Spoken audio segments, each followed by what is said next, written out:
I'm pleased to get an opportunity to introduce our guest speaker, who is Mr. Anant Arora, who is the Director of Product Management at Target. Anant is a seasoned retail e-commerce industry professional with over 12 years of experience in product management and business consulting. He currently leads the pricing products for Target, a Fortune 50 retailer. Anant has worked across geographies and in many organizational consulting aspects in the US as well as in Europe, and has got industry insights into it. And he has a very good data-driven mindset and an entrepreneurial leader, bringing in both the decision-making capacity as well as having an experience of leading and knowing a strong understanding of both product, business as well as the technology. And he loves playing tennis, and then he has interest in adventurous sports as well as in travel. He also does swimming, and he is an MBA from Indian School of Business, ICT engineer from Dhirubhai Ambani Institute. So let's extend a warm welcome. Thank you. Thanks Priya. Sorry about the name. No, that's fine.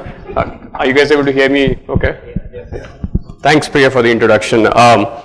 Guys, my name is Anant, and as Priya was kind and generous enough to introduce me, most of the things that I've done in my life, they have just happened, so I've not really planned so much, right? And I ended up where I am. I wanted to quickly gauge the background of the audiences. So just a show of hands, how many of you are in product space already? Like a product manager, product owner, product leader, etc. And rest, I presume, would be the ones who want to switch into product? Yeah. And you all are already working in the industry for some companies, etc., right?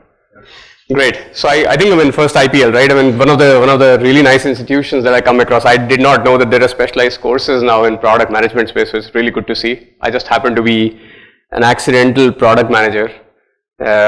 Just learned the ropes somehow and then got to where I am. So we have about till like 6 o'clock or so. I probably have content for you guys for about 20-25 minutes.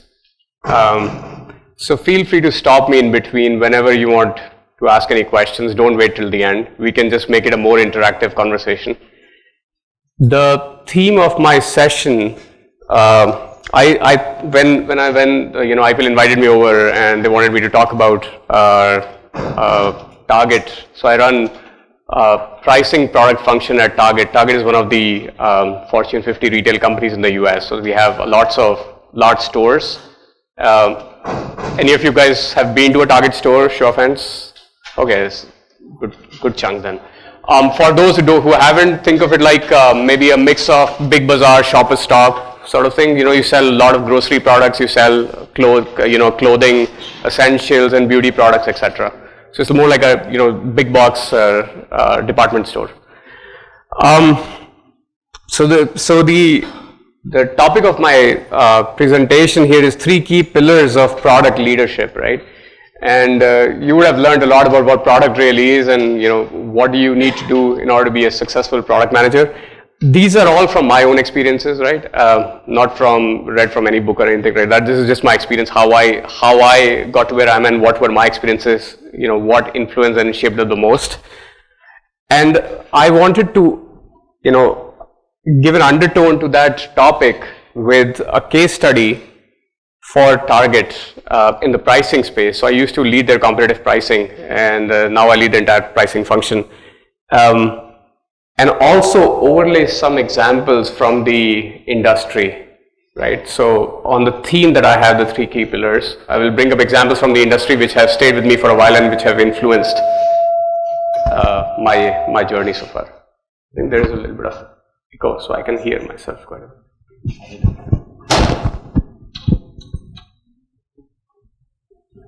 So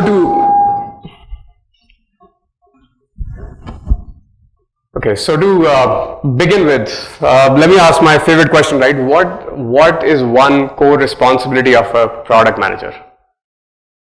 The show of hands. What do you guys think? Maintain the P&L of a product. P&L of a product, yep. Great profits. Profits, yep. What else? One core. Creating value. What do you mean by that? Elaborate more. Or any problem that is existing. Right. Right. Sure. Make it more desirable. Make it desirable. Solving the right problem for the customer. Excellent. So all great answers. I was looking for the keyword customer over here. So essentially whatever a product manager does, it is always in service to a customer or a client who is paying them for their product or services, right? And I had this very nice meme that I saw on the internet some time ago of what a product manager really does. Can you guys see it from the back? Okay, is the resolution fine?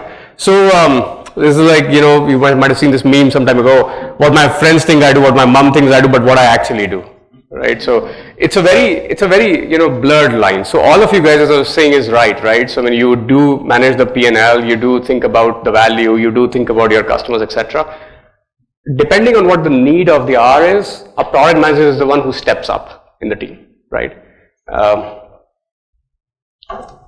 So what this talk is about, so I was explaining that 3 key pillars of product leadership as I think about it.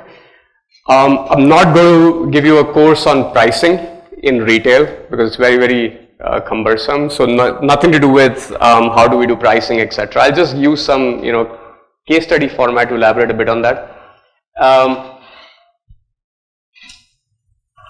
Target I already talked about. So the 3 key pillars of an awesome product manager, right? As I think about it, thought leadership, people smarts, and operational excellence. So these are the 3 key themes that I'm going to be talking about in my conversation. Let's start with thought leadership. So I'll elaborate this with an example first, right? So think of a situation now. So forget about the hats that you're wearing in your company right now and think about a situation wherein you work for a large retail company and you are being told by your customers in like customer surveys, reviews, etc. that your company is becoming very, very high-low. So high-low in pricing terms means that either my products are priced very high or very low. So there is no clear like a strategy. Promotional driven, think of Flipkart here, right? They keep doing a lot of promos and all in order to increase their sales, but then their profitability takes a hit and so on. So we were doing a lot of promos at the time. So the challenge that was thrown to us was how do we become competitive on pricing, right? So this is the situation that we're going to be talking about. And now when this situation came to us and I was the product manager for competitive pricing for Target at the time, I will walk you through some of the things that I started thinking about on how did I start to break this problem down. So first is how do we confirm the hypothesis that our prices indeed suck, right? I mean, most of the time when somebody presents us a problem, we assume that, yep, whatever they might be saying is the right thing. But how do you confirm that hypothesis is really, really key, because then you solve the problem itself and not the symptom of a problem, right? Because it could have very well been that, hey, Amazon was doing really well, introducing a lot of assortment. You could easily search products on Amazon.com. You might not have been able to search products on Target.com in the first place, etc., etc. So we started with that. We tried to understand from a focus group, where did the problem really lie? Did a lot of studies around pricing, around market research, etc. Sorry guys, give me 1 second. Who are our competitors? So we are thinking about the key word in the situation I talked about is being uncompetitive. So who really are the competitors, right? And as I was explaining earlier, the Target is a big box retailer. We sell a bunch of things, right? We sell groceries, so we might be competing with somebody on the grocery side, Whole Foods, for example. We sell apparels and accessories, so we might be competing with Macy's. We sell home products, so we might be competing with Home Depot. So how do you break that problem down, right? So we started thinking about who are our competitors, in which spaces were our competitors, and so on.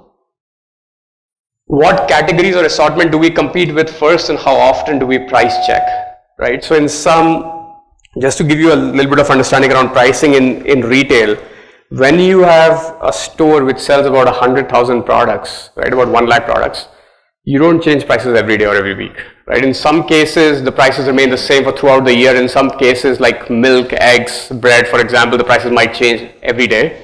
So you have to understand the psychology and say, okay, how am I going to distribute and solve this problem, right? So what exactly is the category or the assortment that I'm going to focus on first? How will we measure whether the new strategy is working, right? So this is an interesting one. You can do a bunch of things, right? You can solve all the pain points that you want, but you would see that, in your products, you haven't had any uptake in sales or traffic.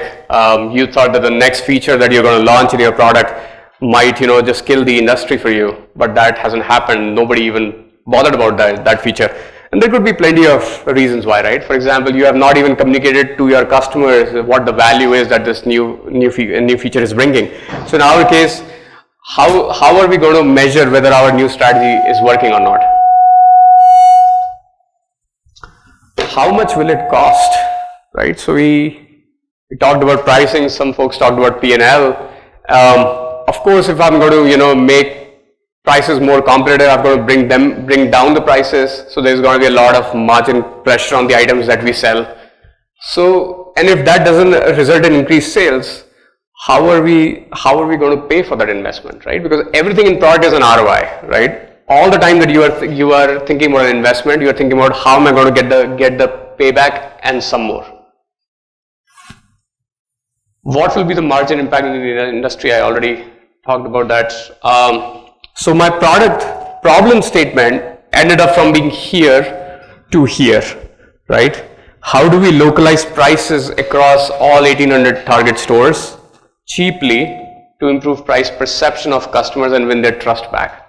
So now if you think about this problem statement hard and deep, right? I'm talking about the problem itself, but I'm also talking about how do you improve price perception. So price is a very, very delicate thing in the market. Nobody really knows what the real price is, but there is always a perception that, hey, I should be paying this much for a chair. And win their trust back. I think this is another keyword or the theme that we're going to talk about in the session, like what does trust really mean and how do you trust? So two keywords that I wanted to leave with you when you think about this conversation, right? One is, and I'm going to reuse this time and again, one is inspiration. So fundamental job of a product manager is to inspire, right? It could be your stakeholders, it could be your teams, your peers, it could be people who work under you, it could be your customers. You have to inspire. And the second one is trust. They have to trust you back. Because the teams wherein you have the most trust are really the high potential teams. And in teams wherein there are less trust, you don't end up building great products. And on trust, I had, when I was thinking about this problem statement, we thought a lot about trust, because when our customers are telling this, and what I want to get to is here, I have to really put forth a trust. So while I was doing my research in the retail space, like how do we earn that trust back, right? And I'll come to what did we end up doing. I came across this story from IKEA. Now, IKEA, as you know, is a big box retail company, sells a bunch of home products and all.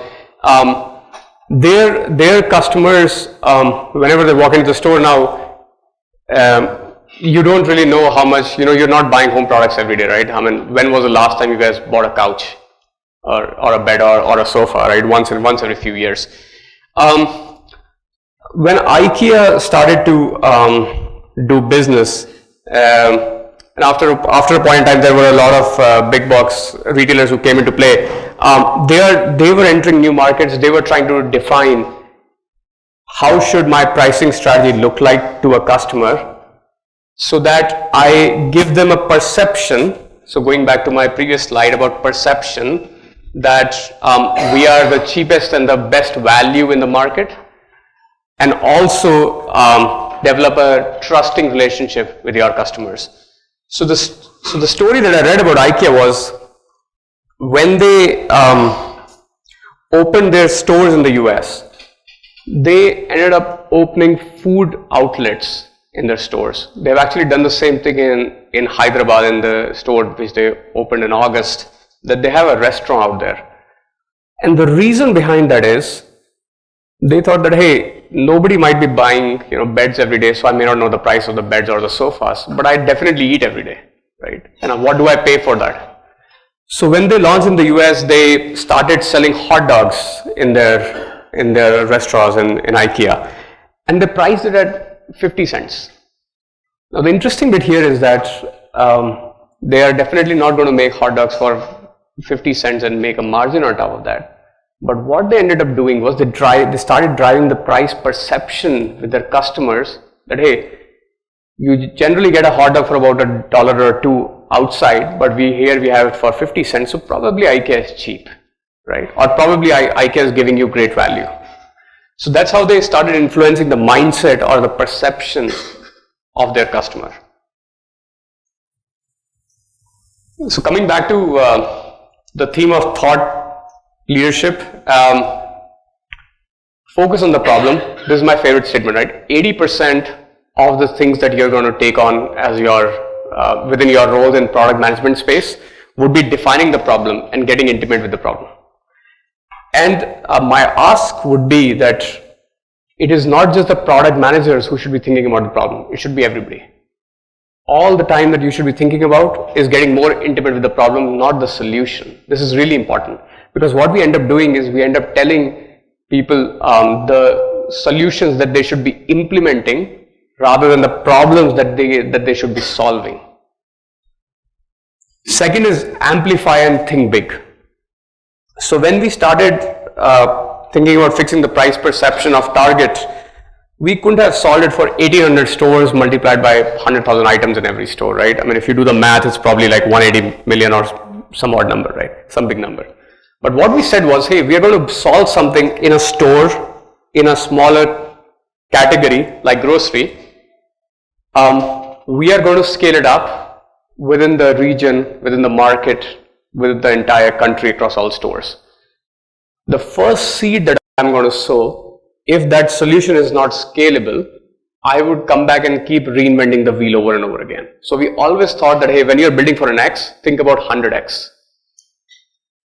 The third one was clearly defining what does success look like to us. So when we are thinking about price perception and winning the trust back of our customers, of course the success had to do something with how have we improved our price perception now, and have we been able to win the trust of our customers back or not. In lieu, the idea was also that our sales are going to be up, so the margin impact is going to be neutralized. That was the sub theme for several years. And I got introduced to Amazon probably in the mid 2000s. I used to buy a lot of stuff from Amazon. At that point in time, I mean, e-commerce was not so big in India as it is now. And I developed that trust with Amazon that they always offer me the most competitive and the best prices. And if not, even if I have bought the product, they would let me return that product or at least price match. To date, I always buy stuff from Amazon. No hard feelings for any of the nationalists here, because I know that Flipkart is doing a lot of things to push that back. But I buy stuff from Amazon, and when I do that, I don't even look at prices at Flipkart or Snapdeal, etc. So that's the trust that they got with me, and everybody has to, every customer has to take that journey. Previous slide you talked about amplifying it, thinking big, right? But right now we just have a hypothesis that, and you've done just a focus group where it says potentially people are not trusting the organization, right? But how can you amplify it or think big where you're just trying to test a hypothesis? Great question. So the idea behind amplifying and thinking big is, if your hypothesis is successful tomorrow, so when you lay out an hypothesis and if it becomes successful tomorrow, you should not come back and say, hey, now that I've proved it, now I need to change my entire tech stack. Because I always thought that, hey, we're going to solve for one target store, but now I've changed the problem and said, okay, now scale it up for 1800 target stores. So when you are fundamentally thinking about a problem, always think in leaps, but iterate in steps.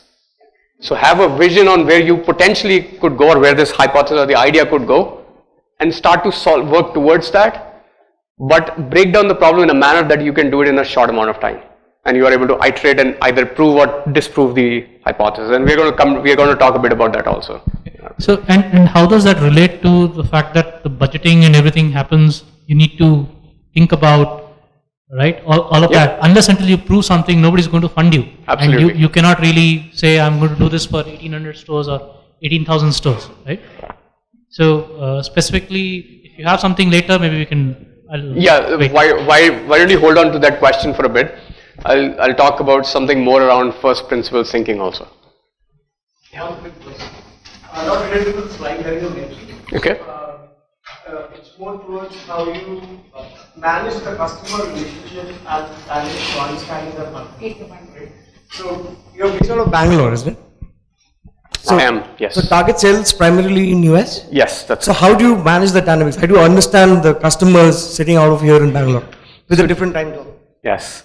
You have to be very deliberate about it as to how you're going to do it. In our world, which is a pricing world, we conduct a lot of customer surveys, and I travel to back and forth in order to have those touch points with my customers. I take a lot of inspiration from my local market also. That's what's working here. So in short, we do a lot of surveys with our customers, both in stores and online, and get the data back. The teams which are conducting those surveys are in the US, but I don't have to physically be present there in order to influence what are the questions we need to ask, how often do we have to ask, because I can always look at the data that I'm getting back from them. And my best friend is the data which I get back, and I make all my hypotheses and recommendations based off of that. But then do you feel that there is a limitation in that case? Would have you been in a better position if you were there in US? Yes and no. Yes and no, right? I mean, one of the fundamentals to solving a problem is distancing yourself from the problem. So if you're too close to the problem, you're always thinking about all the symptoms around that problem. Being in the US, as some of my colleagues are, and I have stayed there, so I can empathize with them, and I know a lot about how it works there. Is that when they are solving the problem, they are so close to the problem that they are being very myopic or thinking very near future versus far-fetched. And since I don't have those limitations, I always have the opportunity to think really, really big and think really, really far-fetched. Some of the ideas that might sound really, really stupid right now might eventually work. A follow-up question on that. Now that we say that we have collected lots of data from the local market, India, as well as we have the idea of how things work in US. So what are the key differences that you find in terms of pricing when you say Indian market and when you see the US market? So I don't have the data from the Indian market at all.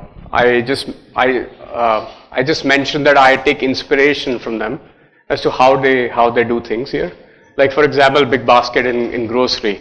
We take a lot of inspiration to understand that a customer might be wanting a delivery slot when they want to order grocery items and then get it delivered to their doorstep.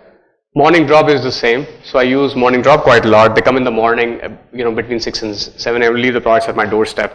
In the US, we have been always thinking about how do I deliver the product to the customer when they are not at home. What do you do? And this is where a lot of these things come into play. Okay, you could do scheduled delivery slots. It would be very expensive to us. What can we do? And so on and so forth.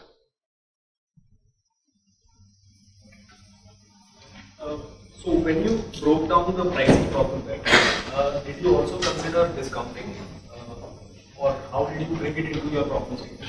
Yes. So when I was originally talking about the problem statement that we were solving, we were actually being told that we are very, very promo-driven organization.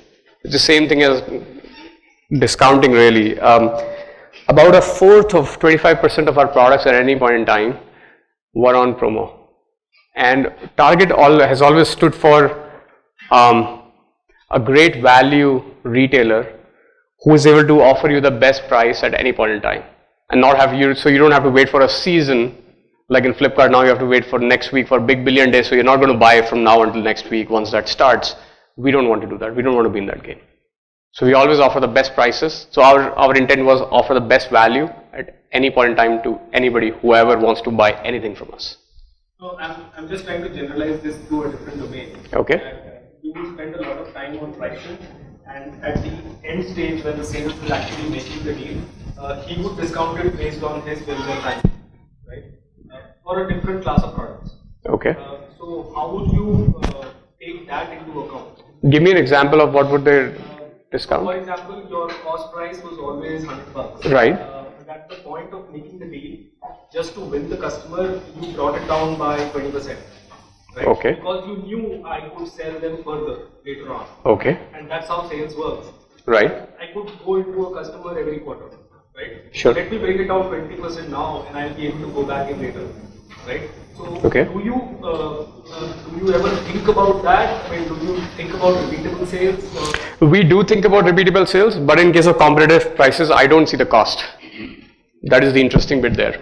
If my competitors are able to sell something for $80, like in your example, I should be able to do the same, irrespective of what the cost is. So then we go back to our vendors and negotiate the cost rather than, working with the customers to get more value out of them or more dollars out of them. But we do think about the customer lifetime value also. Yes. Another question on this. Yes. So how is Target being competitive on pricing when retailers like Amazon without any warehouse space and automated shipping systems are competing on price? So Amazon has warehouses. I think you meant physical stores. Physical stores? Okay, that's a great question. So we are going a little bit off topic. I hope that you guys are fine. In the interest of time, we have a lot of time, right? So Amazon has a lot of fulfillment stores, about 27 of them, I think, in the US. They don't have any retail stores, but they recently opened Amazon 4-star. Before that, they opened Amazon Go. So they are trying to get into the physical retail space also. The value that we play at is, one of the big drivers of cost in a retail market is the shipment cost or the fulfillment cost. So when you go to Amazon.com and you buy a product, they have to ship it to you. Either they would have their own supply chain or they would work with some of the other vendors, FedEx, UPS, United States Postal Service, for example. And that typically comes to about roughly 15 to 20% of their overall sales. Huge amount of cost, right?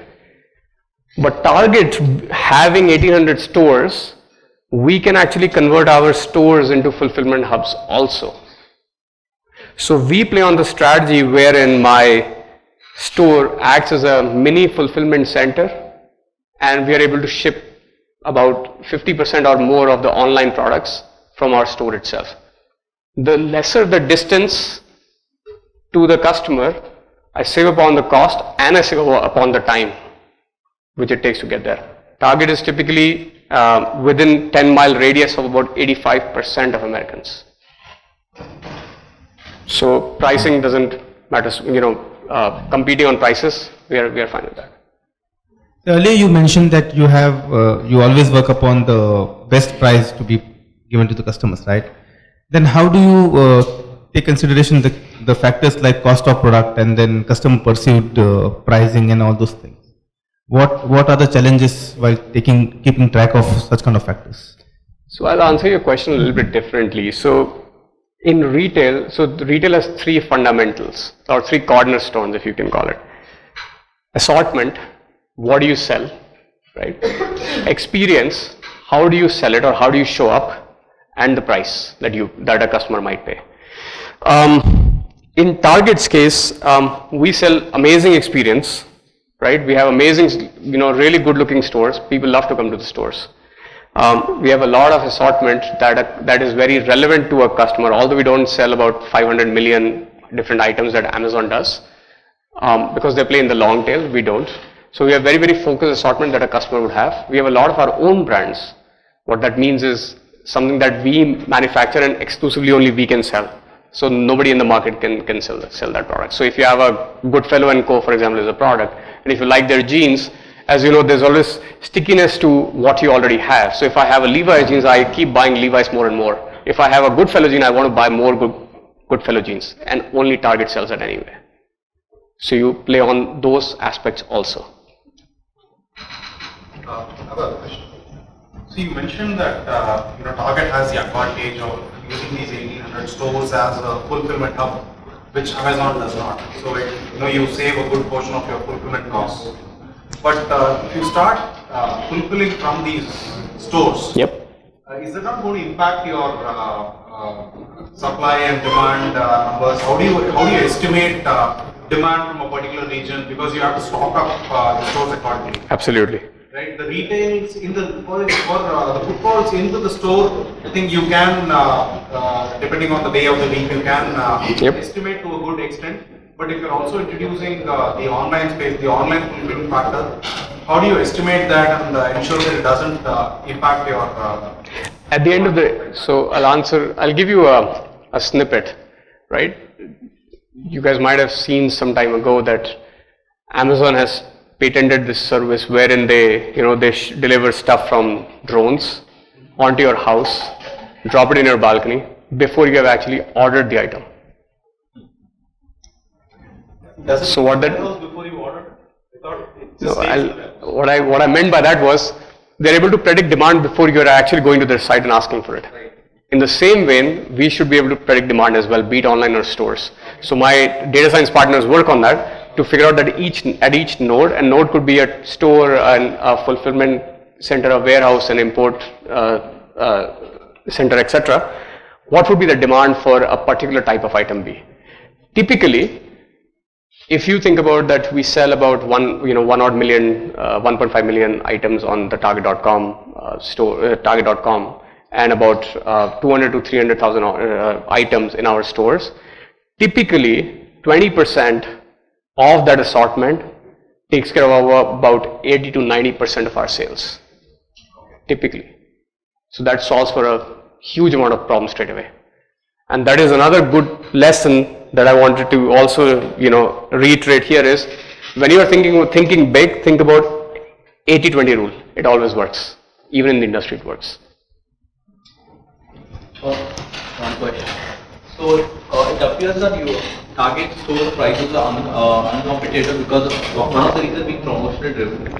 Yep. Also in your problem statement, you have customers and when they trust back, which I kind of understand that there might be customers who have gone. Yep. Thinking, right?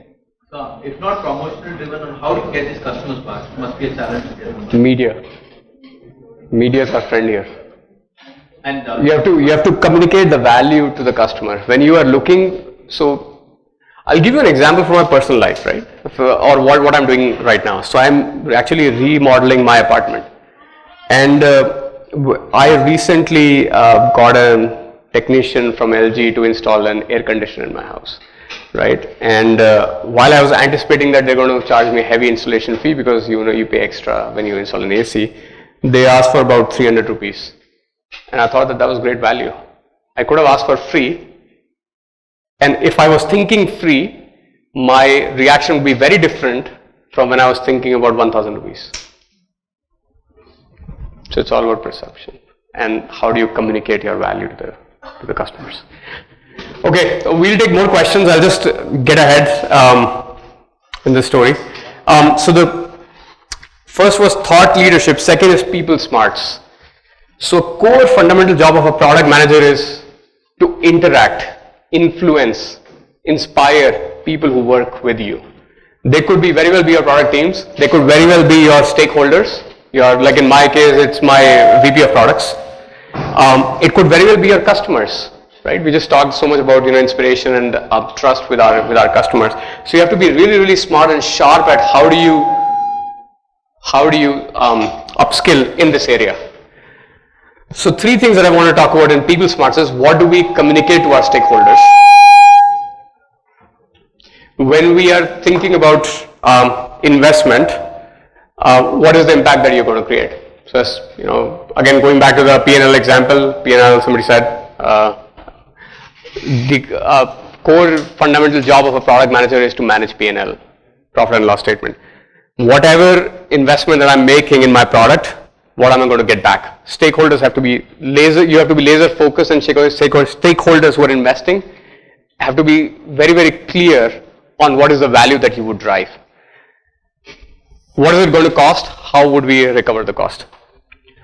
What do we communicate to the designers and the engineers? Give them crisp problem statements to work on, not solutions to build. We already talked about that. What do we communicate to the customers? Earning their trust back. In this aspect, I had one more story on trust that when I read it, it really inspired me and stayed with me for a really long time. ID Fresh. Have you guys, some of you are Bangaloreites, I would presume, have you heard of this brand ID? So for those of you who may not have heard, they sell batter for idli and dosa. That's a kind of dish or a cuisine that we consume in this part of the world quite a lot. ID has been existent since about 2005-6, maybe mid 2000s. This story came out in 2016. So the value proposition that ID had for their products was, whatever products that we are going to sell to you, we are not going to have any artificial flavors, preservatives, etc. in their products, right?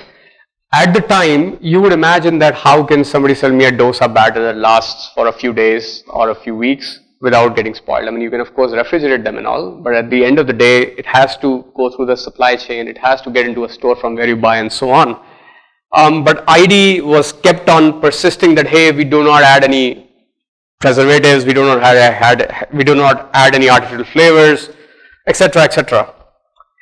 From 2006 to about 2016 or before the story came out, their sales were about really good sales, right? About 100 crores or so. What they ended up doing was one of their marketing team members came up with this ingenious idea that, hey, we have always asked our customers to trust us, right? But what are we offering them? You can only gain trust when you offer trust. They ended up installing these ID Trust booths in several apartment complexes here, in shopping malls, in your corporate business parks, which was unmanned. So they would have products in their booths like this. It would be unmanned. It would have a money container over here. It would have the prices listed outside. You go in, pick up whatever you want. Price is on the label. If you feel like paying it, pay it. If you don't feel like paying it, don't pay it. Right? So they tested this, started testing this with a few apartment complexes. It just, their sales just skyrocketed. Because now, ID was saying that, hey, we will trust you that you are going to pay if you feel that what we are asking for is the right value for you. Right? So go ahead, try our product. If you feel like paying, pay. If you don't feel like paying, don't pay. In less than 6 months or so, their sales doubled of what they had done in the last 10 years. Hence, trust is a very, very important aspect of any product role. If that was so successful, I don't see much of this in strategy. Because they were able to communicate the value that they were. Their marketing strategy might have changed, I don't know. But they rolled it in Chennai, Mumbai, Hyderabad, etc. as well.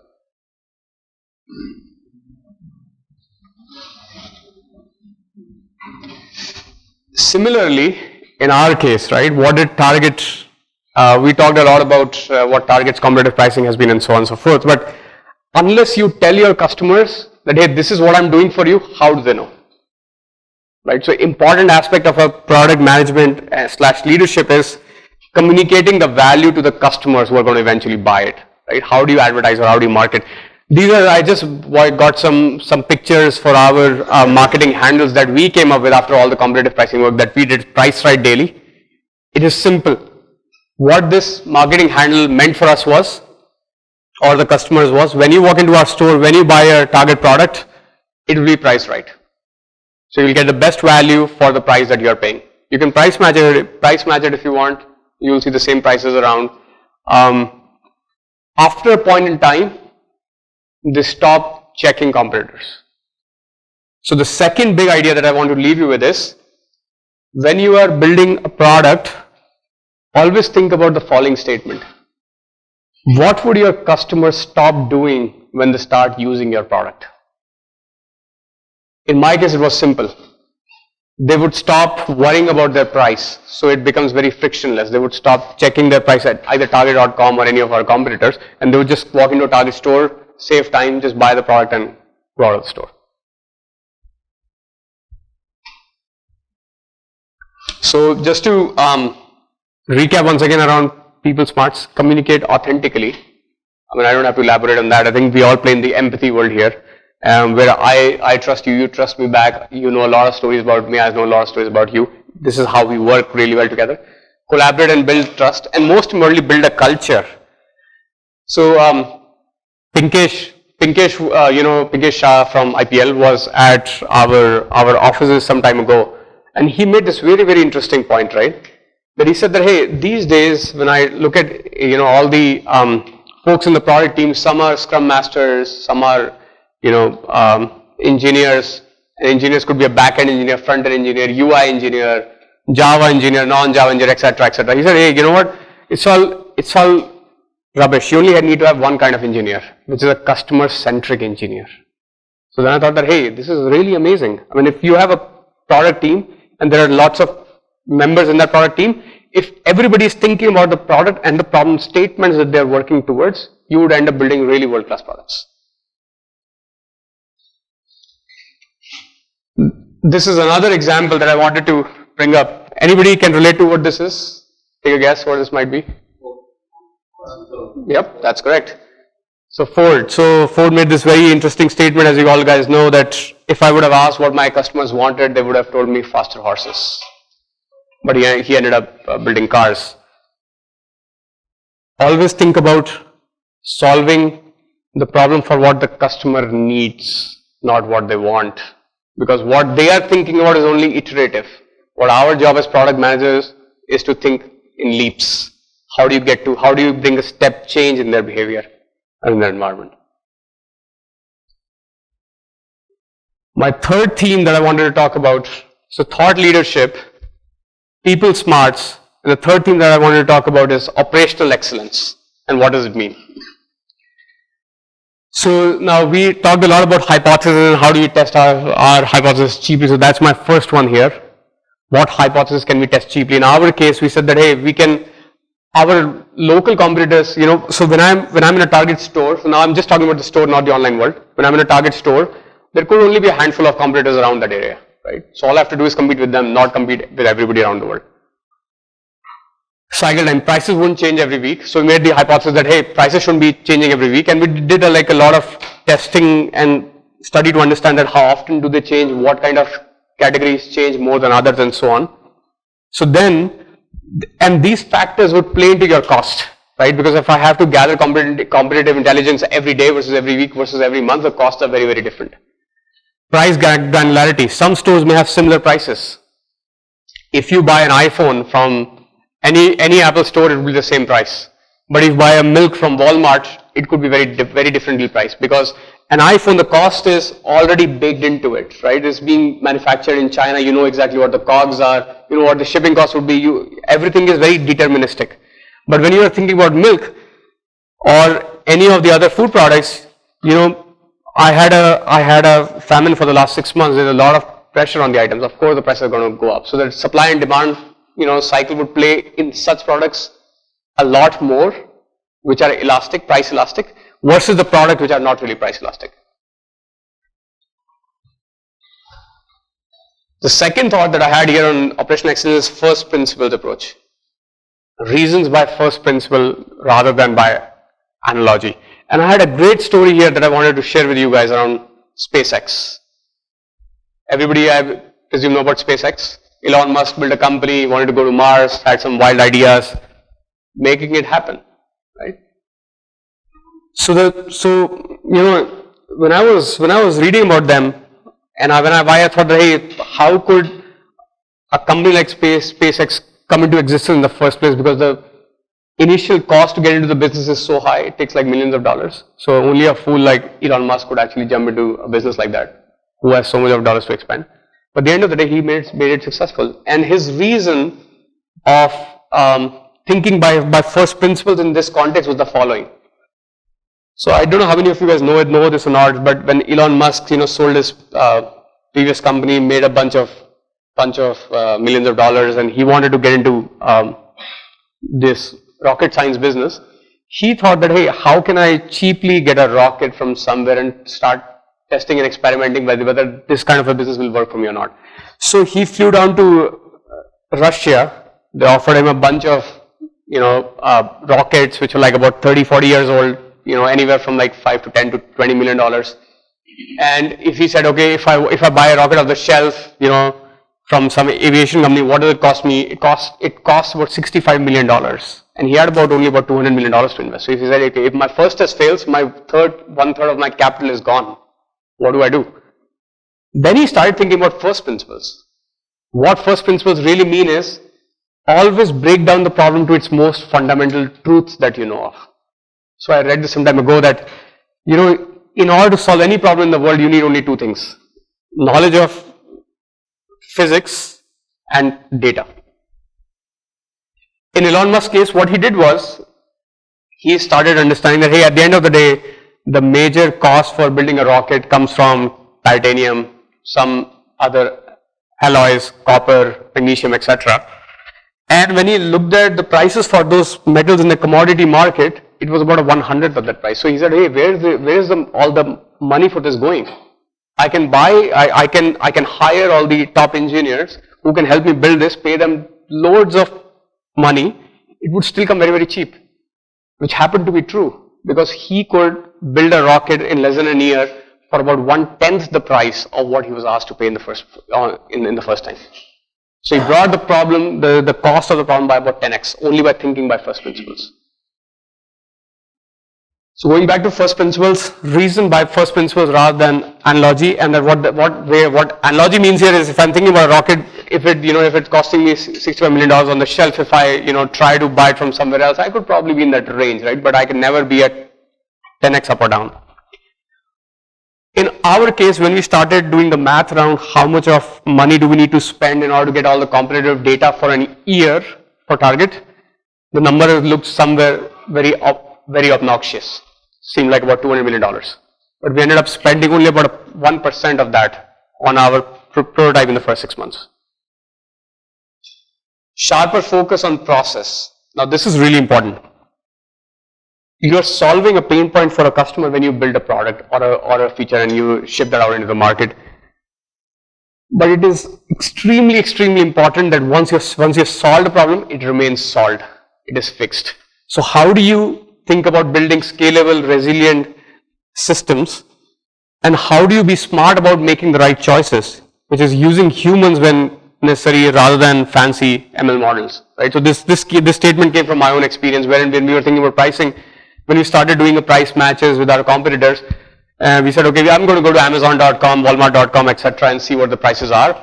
And people said, hey, why don't you write web scraping tools, etc., that could do it. They would do it with n amount of accuracy and so on. But the problem was so critical that I said, okay, you know what we're going to do? We're going to hire 10 analysts, right? 10 pricing analysts whose entire job would be to figure out that what is our top competitive item assortment, what are my competitors, what prices there are every day. And then bring that data back to me after a few weeks to figure out now how does the trend look. So rather than thinking about, all the fancy things that, somebody told me that, hey, build an ML model which might take 6 months to 12 months, don't know whether it will work or not. We ended up doing it eventually. But the first step is always think about a simple workflow which is very human driven. How will you solve the problem stepwise? And then think about automation. The cost to gather competitive data was 200 million, and that was across 1,800 stores. What you did was you picked the pilot set of stores, spent less than 1% of the cost, evaluated, got your hypothesis right, yep, and then expanded across. Yep, so I think I'll give you a bit of math behind that number, right?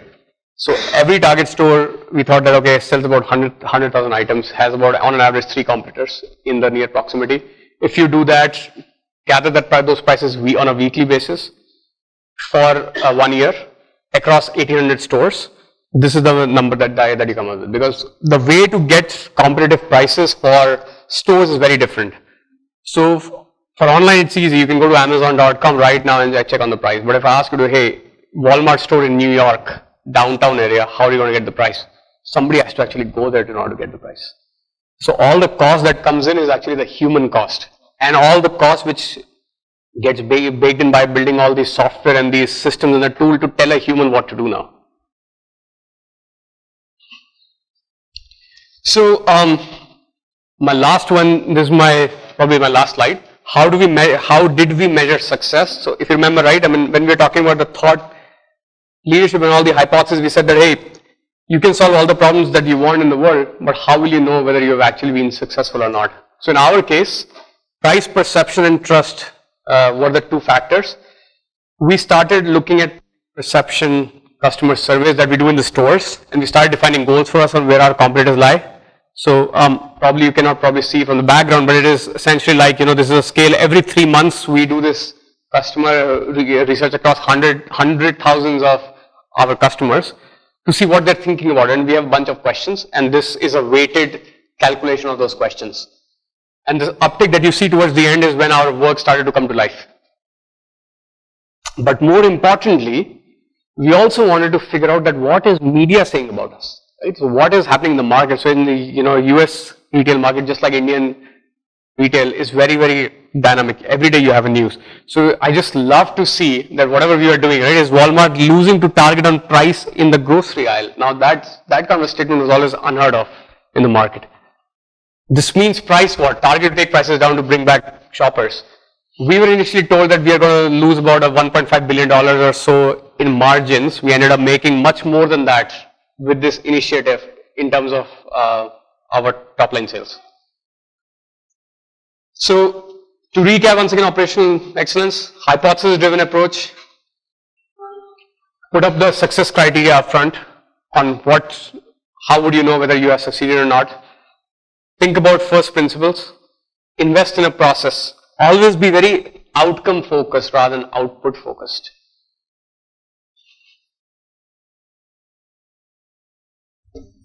That's it.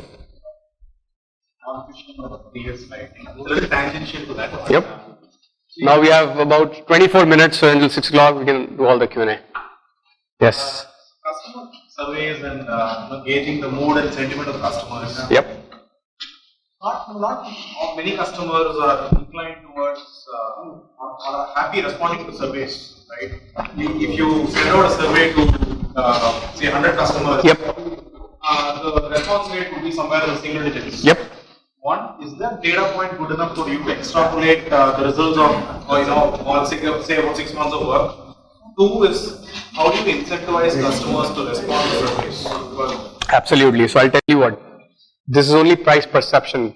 We don't know what our customers are thinking or what they know. This is just one of the metrics that we tracked because this was driven across Target. What we ended up doing on our side was defining our own internal metric to figure out, are we really competitive? And as I was explaining earlier, with IKEA's example and with telling you the 80-20 principle, we came up with a list of, think about like a bunch of 100 items. To say, okay, this is my basket and this is what my pricing studies across the board look at. I'll give you some examples, right? I mean, what are the daily items that you buy? Milk, bread, eggs, toothpaste, toothbrush, diaper for your kids, etc., etc. Think about it. I mean, if you look at around your house, it will be like 100 items. We did a similar thing in the US to figure out what an average household has on a daily or a weekly basis, which are trip drivers for them. Now, if I buy milk every day, I exactly know how much I pay. But if I buy trousers or a home product once in 6 months, I have no idea. So the price perception is only being driven by those bunch of 100 products. Now, to figure out that science is also another big data and analytical study, but we ended up defining our metric that would track those products across different stores or pricing zones with our competitors, and then benchmark against them to see where we are. One question.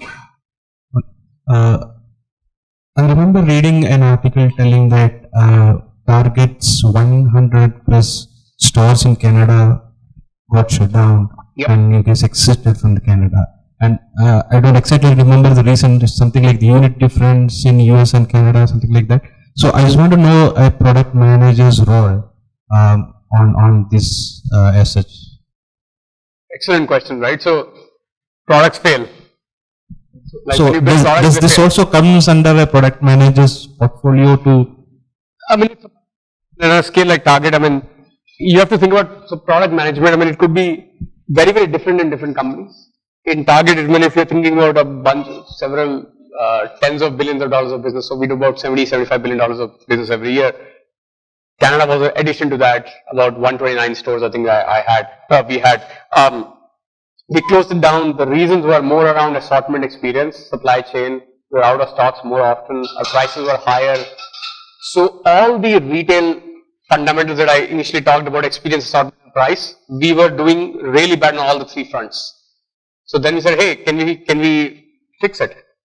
So of course we could fix it. But what is it going to take me? And there's a bunch of guys, we hired an external consultancy firm to figure out that, what would that math look like eventually? Will it become profitable for us and and how soon can that happen? So we figured out that, hey, this is a really non-sustainable business for us. We are rather better off just closing it down and just focusing on our core market. And then once we have established the ground rules there, we will expand again. Hence, we closed down our Canada business in, I think, 2014 or something, about 4 or 5 years back. Cool. Sure. They go to stores, usually like times to buy that. Yep. And on the online, they will be more specific, cost your attention. Yep. So have the strategy of the store buying and not buying more of the online so that they will push towards the store and buy things. Excellent question, right? So Target is probably one of the few companies that play in both spaces, so stores and online both, right? And big time. Last year or some time ago, our executive team decided to say that, hey, when a customer is buying, they're buying from Target. They're not buying from Target.com or they're not buying from their neighboring Target store, etc. So how do you start? If customer is thinking Target, and our fundamental product management principle is to start with the customers first and keep them in the center of whatever you're trying to solve, what should we be thinking? Of course, we should be thinking that, one target. Whether they buy online, they come to a store to pick their item up, they drive through, etc., etc. There are like several fulfillment offerings that we have. Our pricing strategy still works for both together. And I'll give you a bit of glimpse on how that works. There are some items that you can easily buy online, that you trust buying online. There are some items that you don't. For example, if I have to buy a hard disk for my computer tomorrow, I'll probably go and buy it online straight away. But if I have to buy jeans for myself, I'll probably not do that. So we started categorizing our assortment into online-led and stores-led. Anything that a guest would presumably buy online first, we called it online-led. And we use that pricing strategy to drive our store strategy, pricing strategy also. And vice versa for a stores-led item as well. That's what we do now. So, how do you identify the customer journey and how do you address that? How do we identify the customer churning? Oh, so again, it's different from online, different from stores. I think online you probably may already know that you have a customer funnel. Well, at what point in time do they bounce off from your site, etc. So I'll not go too much into that. I'll give you a glimpse in stores. So we have a loyalty program called Red Card. So some of our most loyal customers have used Red Card for their transaction and they get some money back on the transaction, some points, etc. So we look at the attrition over a 90-day period for those customers and what is their basket size like to compute their customer lifetime value. I don't do that at all because there are other folks who are managing that experience, but I have a glimpse into how that works. For the customers that don't have a Red Card, that is about 10 to 15% of target shoppers, we have no clue whether they're coming back or not. But we don't even care about them. Because if they're not loyal to me, their lifetime value presumably will not be very high. There could be one-time swing shoppers that even if they, fall off, it's okay. One question, promotions, right? Do we always do profit when you do promotion? Number one. No. We look at competitors when you do promotion. And even a reason, like you identify new schools where you can drive the market in terms of your pricing. So do you go and take it instead of looking at competitors? So maybe you are offering better price compared to competitors because you found a better source and you can offer a really good deal. But that may not be sustainable over the years. So what are your thoughts on doing all that? So let me answer that question a little bit differently. the fundamental reason for doing promo is very different than pricing competitively. When we price competitively, what we are saying is we are offering you great value. When you're doing promo, it could be very seasonally driven. Like even if you have a Diwali next month, you are expecting retailers to give you offers and discounts, etc. So the one who doesn't do that falls off the curve, right? So yeah, it has to be very seasonal driven. It could very well be driven by life moments. If you have your Father's Day, for example, it's quite big in the US, right? So if I am not offering good deals, but my competitors are, then I have an issue. So my promo keeps me in the game. If I'm launching a new brand, giving promos drives sales and gets me early feedback from the customer. To your first question, whether they are profitable or not, I would guess not. Even our reg prices in some cases may not be profitable. Does not mean that we would stop selling them. A classic example, and I don't want to belabor the point, the classic example that I give you, the hot dog at IKEA. So they are selling hot dogs for 50 cents when the cost might be $1. But in return of that, they sell you a couch for $500 where the cost might be $200. So there might be loss leaders in the market in retail that do not make any money for you, but they drive the guests or they drive the customers into your store. One more question of perception. I was coming wrong. Yeah. I was looking at a bike, a couch or a sofa. Yep. IKEA is only specializing in that. Right? They're mostly, right? So probably I will try to go to that kind of store to buy something because I think they do that in bulk. They have more better pricing strategy around that. And not only better. Once we come to Target, probably Target was like it has got a lot of assortments, right? A lot of different things to offer. So maybe it's not specific more on this. Why should I compare it? Why should I not go to IKEA? It could be several. It could be several reasons, right? One simple reason that I can think of is you have a Target store 3 miles from your house. IKEA store might be 100 miles. So of course I can't go to IKEA. Second could be that you have kids. Your kids are, as everybody knows, right? They are very maniacal. They always want something to do. Go to a Target store, there might be a play area there. The kids play, you can actually go to IKEA or you do so. Experience comes into play quite a lot. So assortment is one. Experience is a really important aspect of where your shoppers eventually end up going to shop. I'll give you my own example. If I go to a regular store to shop versus, let's say, going to a Phoenix Mall, I go to Phoenix Mall. Even though I know it's a premium place and it, I think it will be more expensive. Reason being, I have a place to park. Everywhere else I can't park. If I can't park, I can't go and shop there. Experience is bad. So, question. It's not about the pricing or retail thing. Sure. You mentioned it's a think big or we dream big or people smartness and all that. And also you hinted in case mentioned it should be a customer centric engineers. Everyone should be aligned to. Traditionally, product companies are kind of silo based, starting in different departments. Siloed based. Siloed based. Okay. Professional services, engineers, client service representatives, all something. I recently took a stock. 16, I have to interact with 16 teams to get one thing.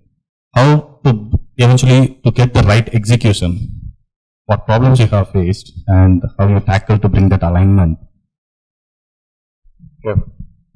I think that's a great question. I think I probably got a gist of your question, but I'll try and answer and see. So the fundamental rule of product is you cannot have very big teams, right? I mean, if you have to move fast, you have to have a smaller team focusing on laser focus on like smaller problems and try to solve for that. In bigger companies, Target is a classic example. Several hierarchical layers, matrix teams. How do you work with them? If I have to do one thing to my pricing strategy, I have to work with like probably 10 other stakeholders. Is that what your gist of the question is? So then we do something called quarterly product planning. So we came up with we adopted OKRs, objectives and key results some time ago. And we do quarterly product planning to figure out that, hey, what are the top strategies or the top things that I need to accomplish in the next 3 months? Where do I have dependencies? If I have dependencies, can I work with those cross-product teams, make sure that that falls on their product roadmap too? Because I can do all the work that I want, but if the site is not, if the target.com product manager is not willing to show my offer on the site, I can do whatever I want to do, but the customer is not going to see it. So I have to work with them. So you guys also using the OKRs as a It's alignment framework kind of thing across all of the teams? Yes, yes. So we use OKRs.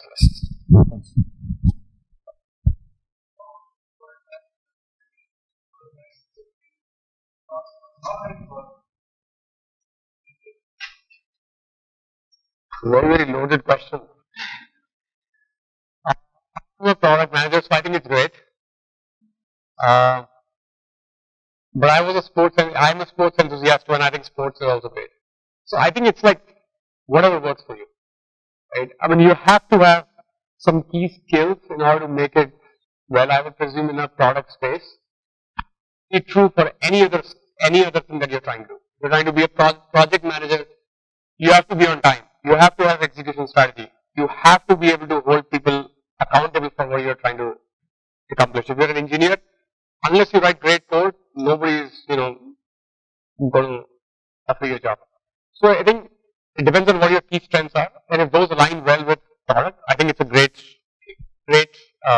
area to be in.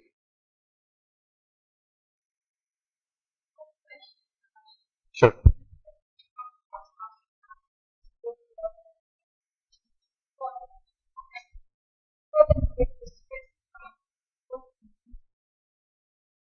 Metric specificity? For second? Competitive market analysis. Airlines. So,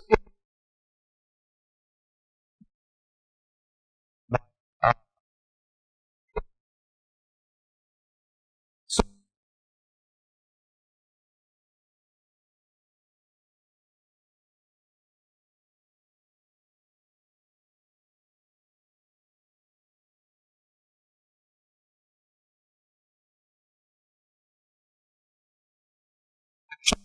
right? It cannot be like a reporting metric where you say that, okay, yep, if this is what it is, this is my output. Trying to drive. So it has to be very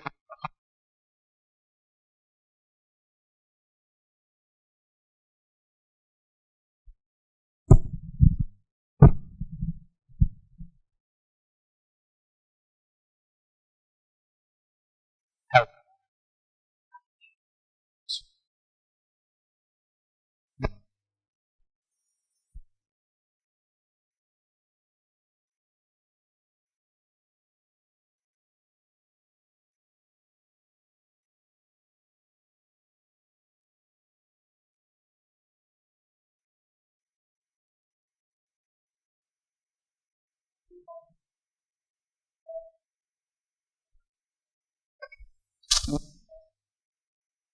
An example of US. Many companies which were leading nations have code.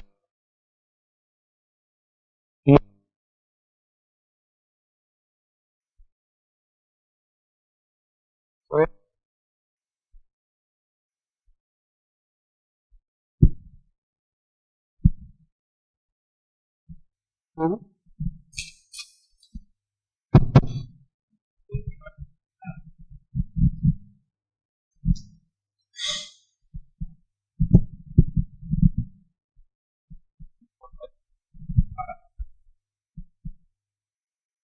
It's actually a different.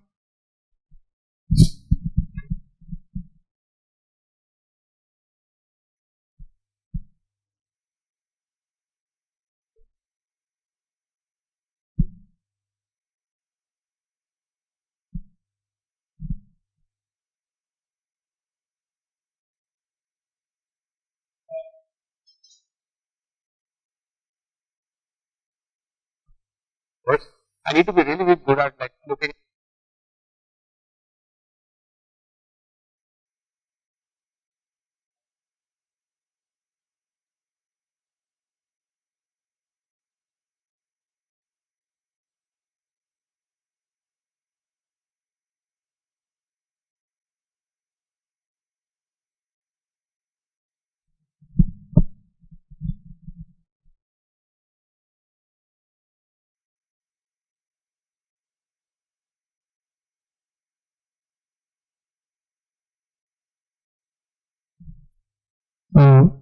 I have a question, sir. So,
So one question, in terms of the career opportunities in Target, so how are the career opportunities for a product manager in Target? And I believe you're also part of recruitment team. So if you are the recruitment manager, how can you help us get into Target if some of us are interested to?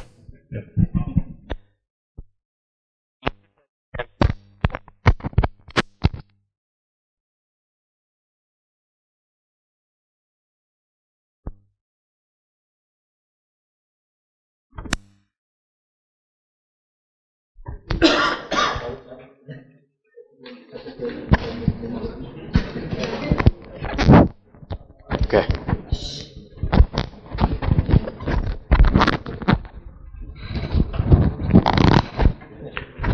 Can you hear me okay?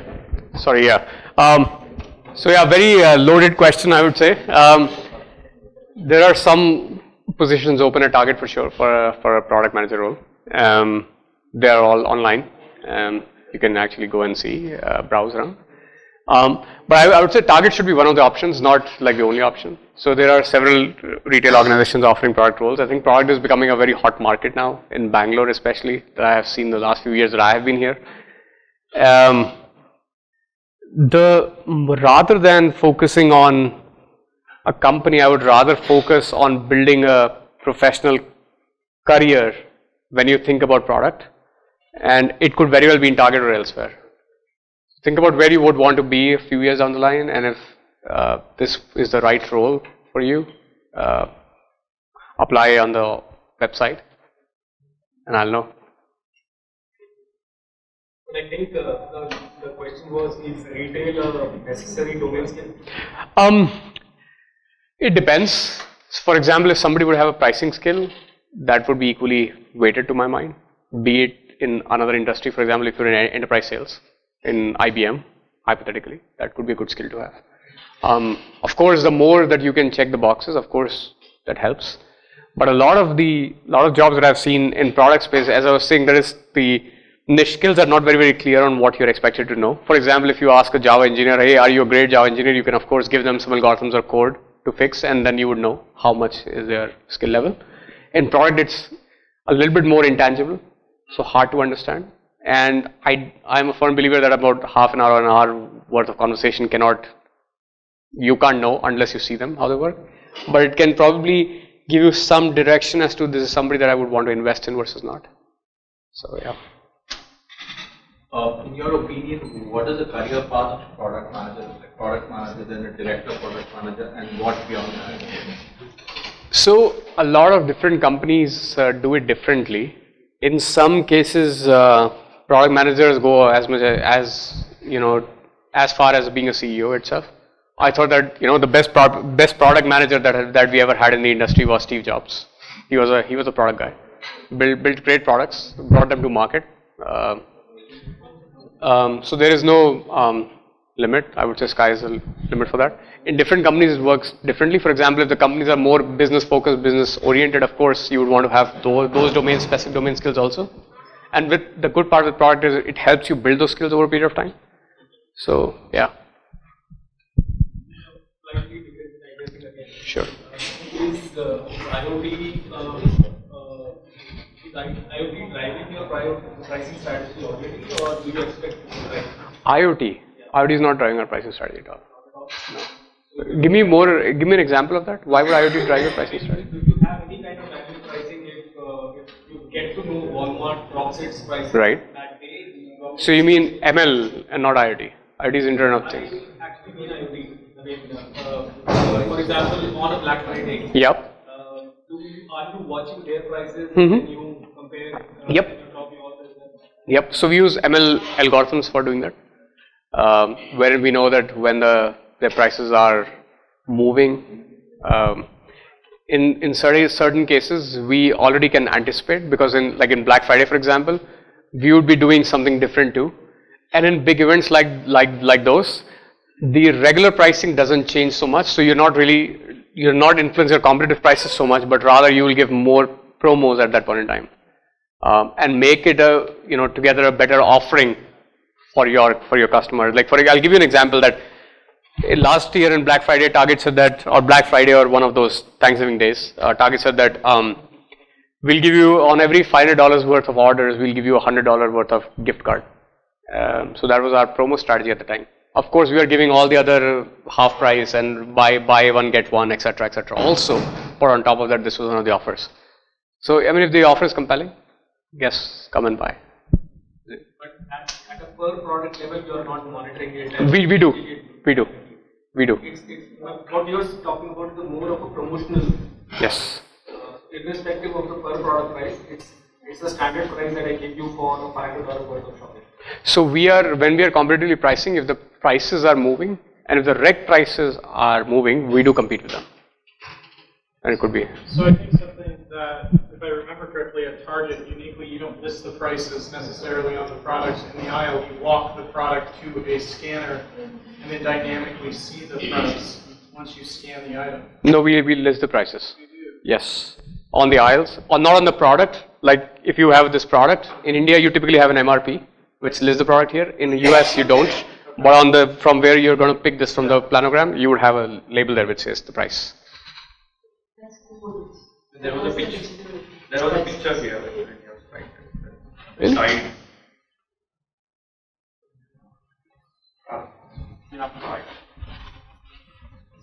So here are the prices. But I think what he's saying is it's not digital. No, it's not. So it's codes to answer this question, like codes. Were you talking about the digital prices, or there are two different things? Not in grocery, but Yep. in other sections of the store, you do have a scan function. But we have the prices too listed out. And I Yep. think it was related to his question of IoT. I thought maybe it's like you would need IoT to dynamically change these prices. Oh, I see. Okay. So yeah. So we don't have. So you're talking probably about electronic shelf labels. We don't have ESLs in Target stores. We are experimenting with a bunch of stores this year, but we have not made any investment as such across the board because it's an expensive affair. It has not been very successful in the market so far. So we are waiting and watching to see who else does that. I'll give you an example. Whole Foods came up with a concept called Whole Foods 365. I think last year or some time ago, and they had digital prices. It did not work very well for them, so they actually reverted it back. The reason that we could understand that probably one of the reasons why it may not have worked for them is when you have digital prices, you are dynamically changing the prices. So first is if a customer is looking at a price and if it dynamically changes, I don't trust anymore, right? So I lose that trust. If you have to only change the prices at the end of the day or when the store is closed, which we do anyway, then I don't need to make so much investment in ESLs. That was the other one. Of course, it takes down my pricing work. Of course, it takes down my workload because if I have to change the price for this item here, somebody has to go and get this label out and print another label and put it in. So, and there is a huge amount of cost that goes in there and the manpower that goes in there.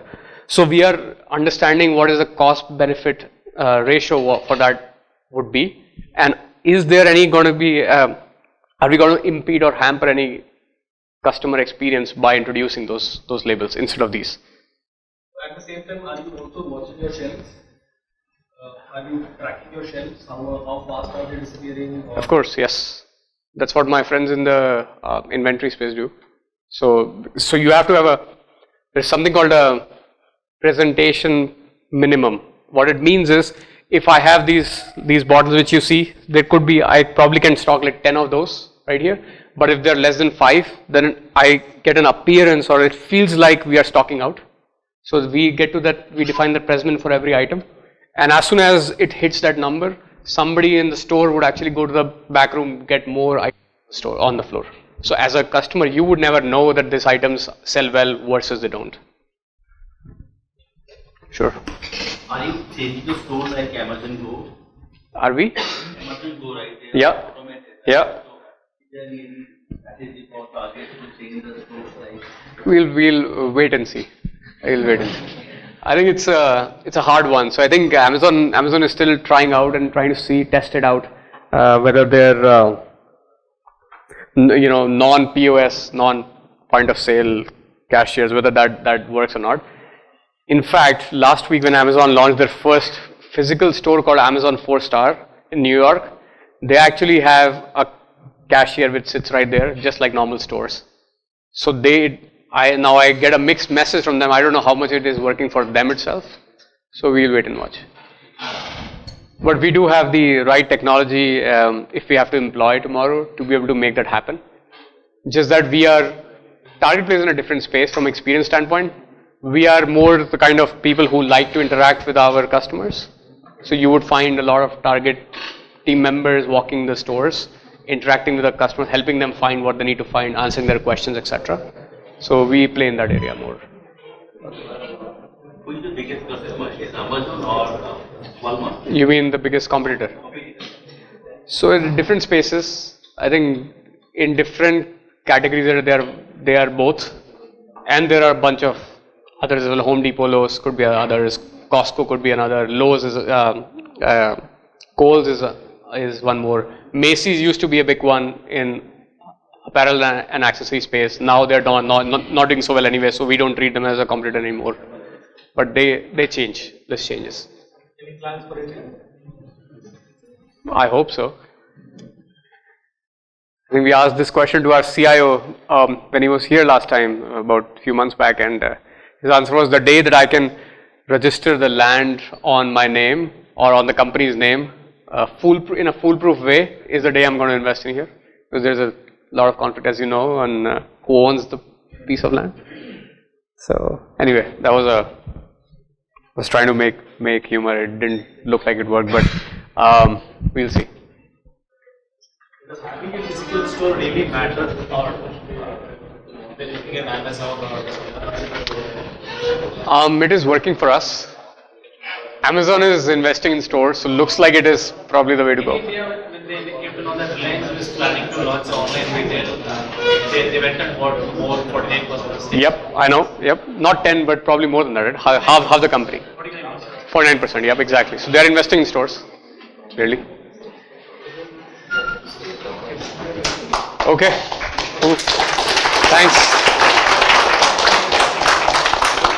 Thanks for your attention and for being a lovely audience. I think it was a really interactive conversation. I'm glad that I was able to have, come and talk to you guys, and I hope you were able to learn something out of this talk. So yeah, my best wishes in your journey ahead.